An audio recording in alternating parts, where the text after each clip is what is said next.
When I was growing up, my mom and dad always made sure that we knew that it was our responsibility to give back to the community. When we were older, it became very important to them that we take a part of our paycheck every month and we give it back to charity. I feel very privileged that I get to be a part of an organization like this, because I think giving back is a really important value that I want to teach my kids.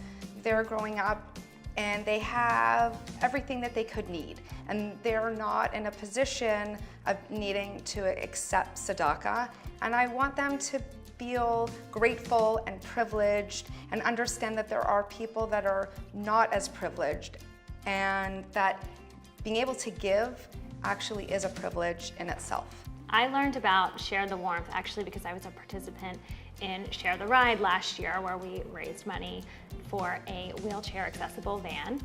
And I wanted to participate again this year, and this year we're raising money for utilities.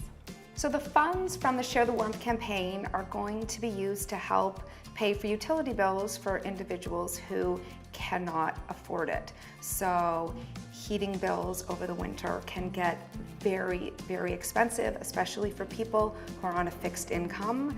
And this way, we will be able to give them the funds so they can pay for other necessities. As a mom with a 5-year-old and a 3-year-old, the thought of having to make a choice between taking myself or my kids to the doctor and keeping them warm is just, it's not a decision I've ever had to make, and I can't even begin to imagine the struggle of the people that have to make that decision. And if there's any way to alleviate that pressure from them, I just want to be able to help. As a donor, I have pretty strict criteria in what I'm looking for. I used to work in nonprofit, and so I understand the level of expertise and what defines a good organization from a great organization.